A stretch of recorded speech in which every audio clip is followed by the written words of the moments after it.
That moment changed everything. And I was only getting started. If you've ever had to prove your family wrong, drop your story in the comments below.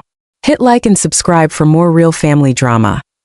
Growing up in the suburbs of Sioux Falls, my family looked like any other middle-class household. Kids rode bikes down our street, and neighbors traded small talk over white picket fences. But inside our house, things were far from normal. My mom had a favorite, and it wasn't me. My older brother Gregory was 38 when I turned 35, but even as kids, Mom treated him like he could do no wrong. I'd come home with straight A's or a science fair ribbon, and she'd barely glance up. "That's nice, Karen," she'd say flatly. Then she'd turn to Gregory, her whole face lighting up. "You made team captain for basketball, Gregory. I'm so proud of you." His team lost every single game that season, but to Mom, he was still a star. I remember one spring when I spent weeks building a model rocket for a school competition. I poured my heart into it, gluing every piece perfectly. It won first place and I ran home clutching that blue ribbon. Mom was helping Gregory with his math homework, fractions again. "We'll check it out later," she said, eyes fixed on his notebook. Later never came. But when Gregory scored one basket during a blowout loss, Mom clapped like he'd won the championship.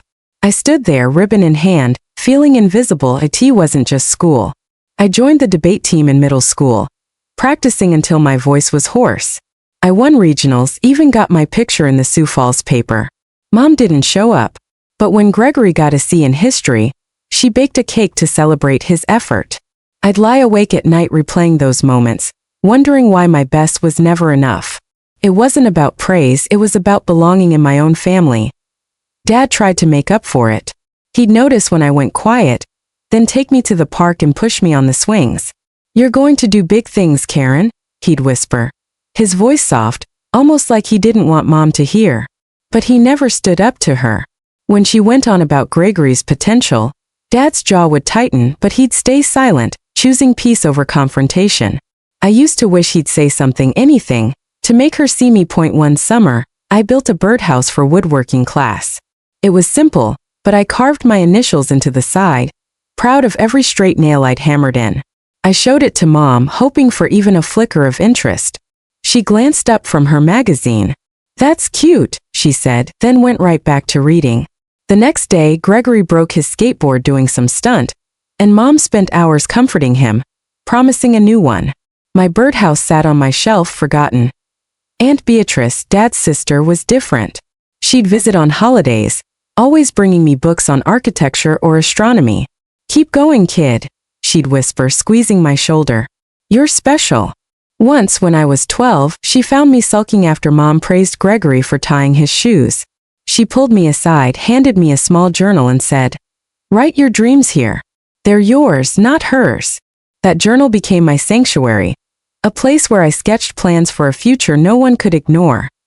High school was my turning point. I stopped chasing Mom's approval.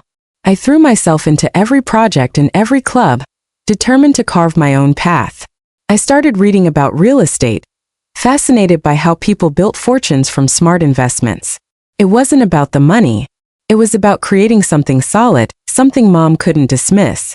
Every time she bragged about Gregory fixing his bike or joining a school play, I thought about the homes I'd one day own.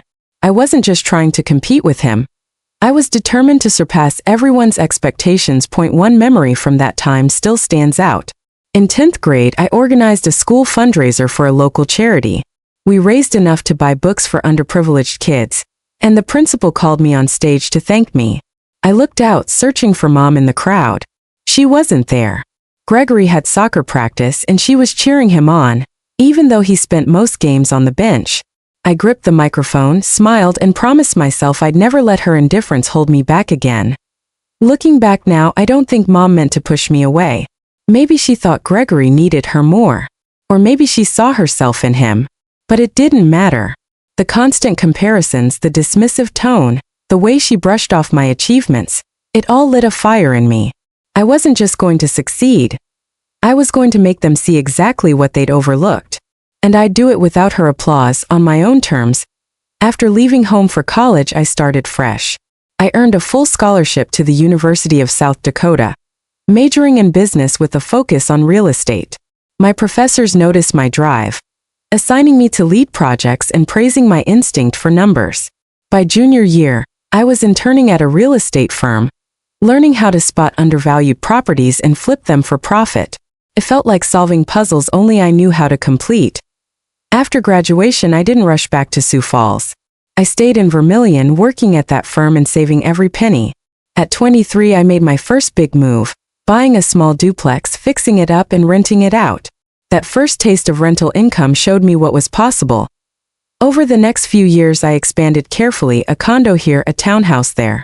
By my late 20s, I owned half a dozen properties, including 3 single-family homes in Sioux Falls's most upscale neighborhood, the kind Gregory and his wife loved to brag about.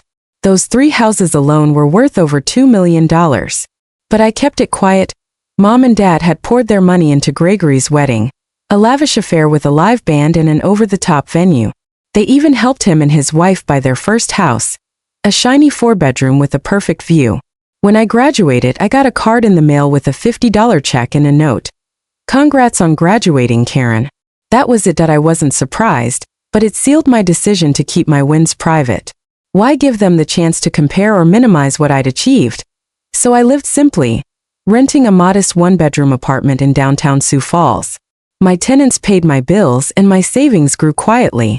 I drove a used sedan, shopped at regular stores, and avoided anything flashy. When Mom called, she'd ask about my little job, then quickly shift to Gregory's latest promotion or new car. I'd smile through the phone, say, "That's great," and change the subject. It wasn't worth correcting her. My success wasn't for her validation, it was for me. Tina, my best friend from college, was one of the few who knew the truth. She was a freelance journalist, always digging for stories about local entrepreneurs. One night over coffee, she stumbled across my name in a property records database. "Karen, you own what?" she said, eyes wide. "3 houses in that neighborhood? You're sitting on a gold mine."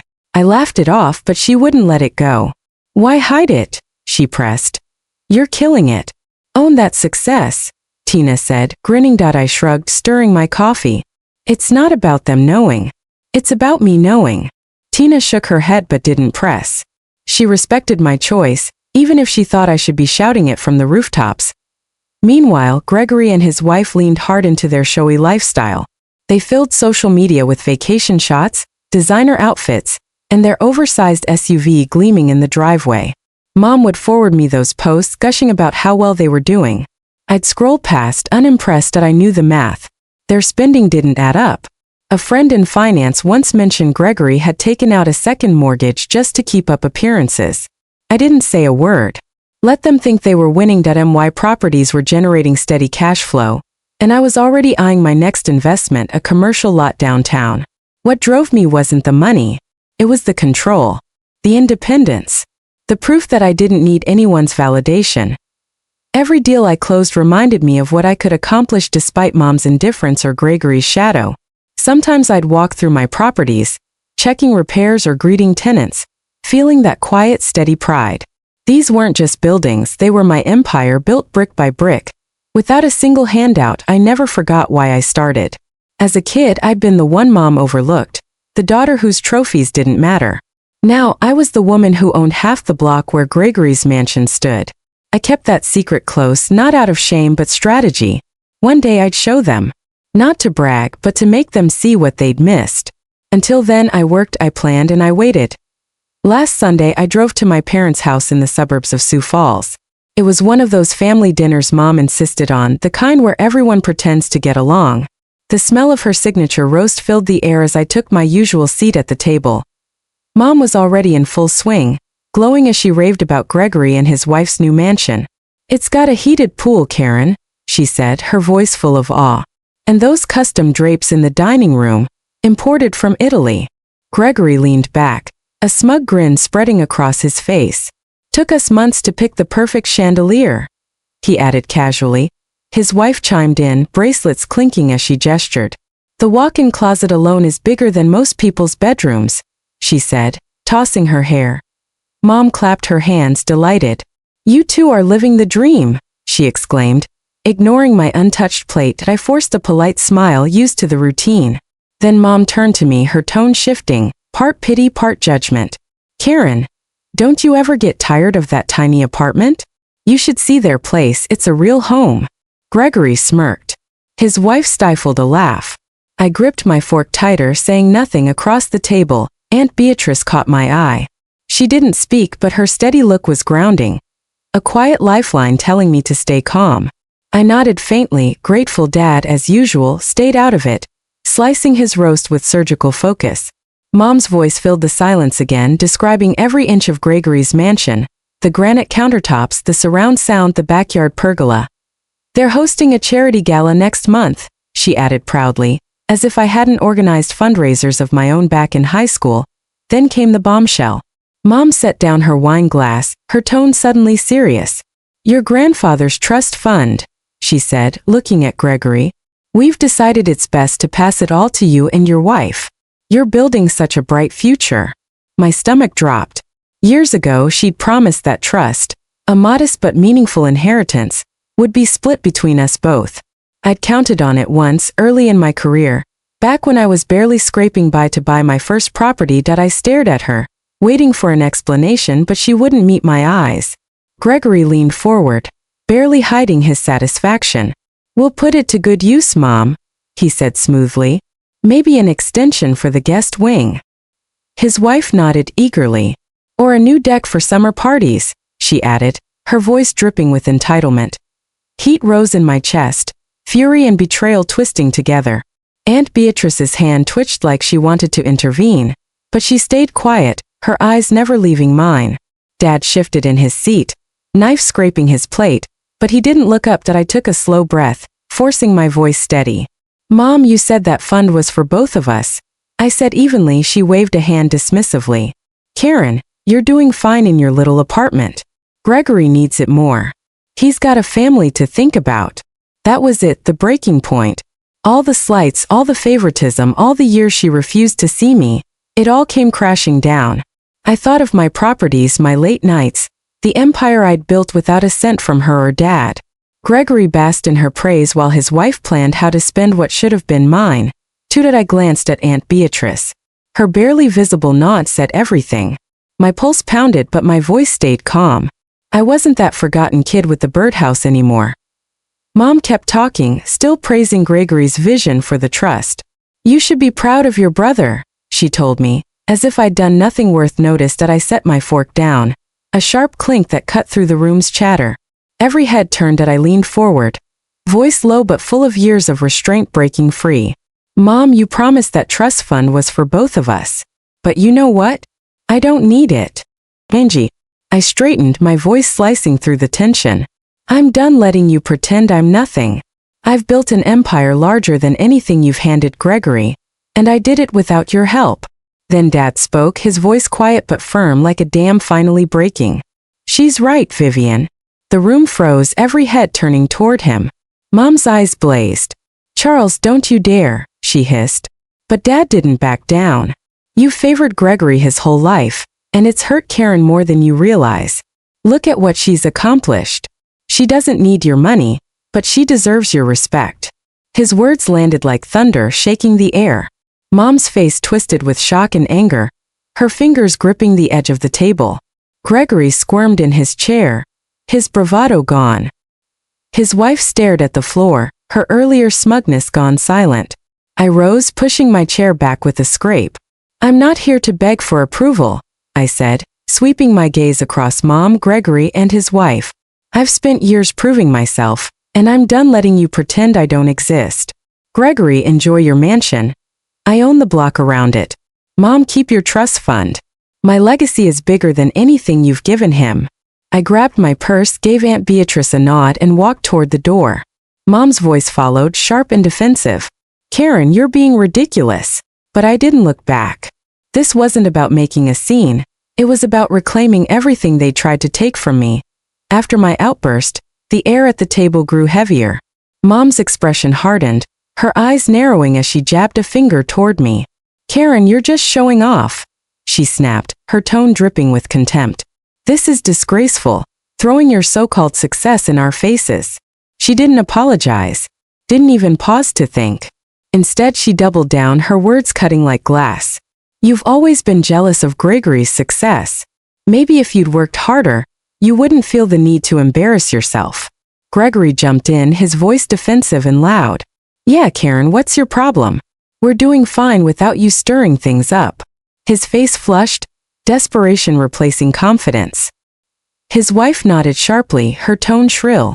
You think you're better than us because of a few houses? Our mansion's the talk of Sioux Falls. She flicked her hair like it was proof, but her eyes darted nervously toward the folder of deeds still on the table. Aunt Beatrice stayed quiet, her steady gaze locked on me, silently cheering me on. Dad's fists clenched, but his courage seemed spent. I stood, pushing my chair back again, the scrape echoing in the room. I'm done, I said calmly but firmly. I've spent my life trying to prove myself, and you've never once seen me. I'm not jealous of Gregory. I've surpassed him on my own. But I'm done with these dinners, these lectures, this charade of a family. I grabbed my coat, ignoring Mom's sputtered protests. Keep your trust fund. Keep your praise. I don't need either. I gave Aunt Beatrice one last grateful nod and walked out, the door clicking shut behind me. Later that night, I sat in my apartment, staring at the Sioux Falls skyline. My phone buzzed. It was a voicemail from Dad. Karen, let's talk, he said, his voice heavy with regret. I should have spoken up years ago. I listened, my thumb hovering over the call button. But I didn't press it. His words were too late. After years of silence, I wasn't ready to forgive. I deleted the message, turned off my phone, and chose peace over reconciliation. This wasn't just about one dinner, it was about a lifetime of being ignored. The next day I met Tina at a downtown cafe. She'd heard about the dinner and insisted on seeing me. Karen, you were incredible, she said, her eyes glowing with pride as she leaned forward. You stood up to them, you said everything they needed to hear. That took real courage. I smiled faintly, stirring my latte. It felt good, I admitted. But it's not over. They still don't understand. Tina reached across the table, gently squeezing my hand. They don't have to understand, she said softly. You know exactly who you are, and that's enough. Keep being that fearless woman I saw last night. Her words warmed me, a rare kind of support that didn't come wrapped in pity. For the first time in years I felt seen, not for my houses or my bank account, but for my strength. Over the next week, Mom's texts started coming in, each one sharper than the last. You embarrassed us, one read. You owe Gregory an apology, said another. I didn't reply. Gregory filled his social media with photos from their block party, painting it as a celebration of success. I scrolled past without a flicker of emotion. His wife posted snapshots of their pool, paired with cryptic captions about jealous relatives. I blocked them both. I wasn't part of their game anymore. Why business was thriving. Tenants reliable, cash flow steady, and plans for a new commercial property well underway.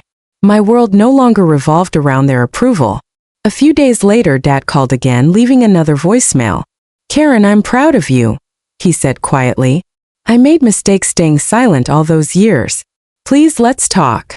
I listened, my chest tightening, but I didn't call back. His words couldn't undo the silence that had shaped my life. I wasn't shutting him out forever, but I needed distance to protect what I'd built. Not just my empire, but my peace. I deleted the message and turned my focus back to work, my resolve stronger than ever. That week I made a choice. No more family dinners. No more pretending we were something we weren't. Mom's denial, Gregory's arrogance, and his wife's petty digs had proven they'd never change. Aunt Beatrice sent a short text that said it all. You did good, kid. That was enough. Tina's encouragement lingered too. A reminder that I didn't need their validation to keep moving forward. I'd spent years building a life far bigger than their expectations, and I wasn't going back to being invisible. 3 months after that dinner, I got a message from Aunt Beatrice. Her text was brief but heavy. Gregory and his wife were in trouble. Their spending had finally caught up with them, and their mansion, the pride of Sioux Falls, was on the market.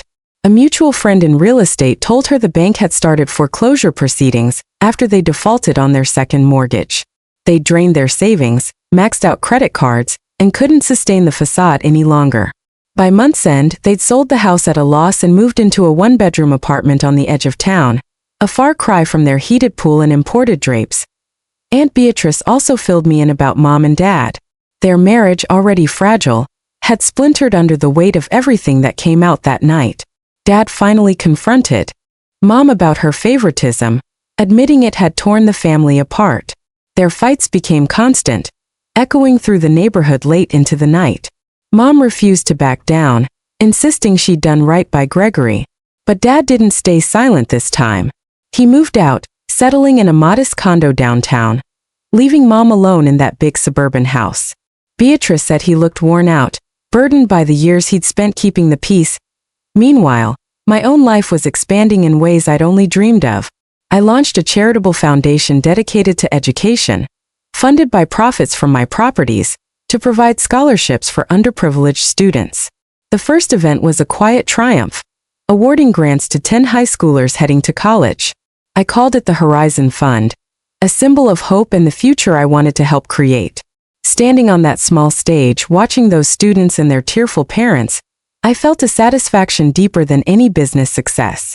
It was the kind of impact Mom never believed I could make. My properties continued to flourish, and I began planning to expand the fund with mentorship programs.